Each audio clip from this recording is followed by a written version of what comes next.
Welcome to Guide Guru. We hope this video helps.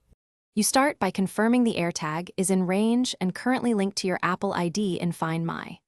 Next, make sure Bluetooth and Wi-Fi are on so the iPhone can communicate immediately. Once done, place the Airtag on a flat surface and press down, twisting the metal cover counterclockwise to expose the battery.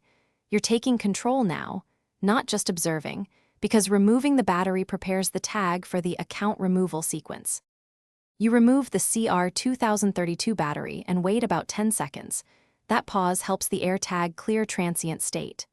Once back in the Find My app, go to Items, select the Airtag, and choose Remove Item to remove it from your Apple ID.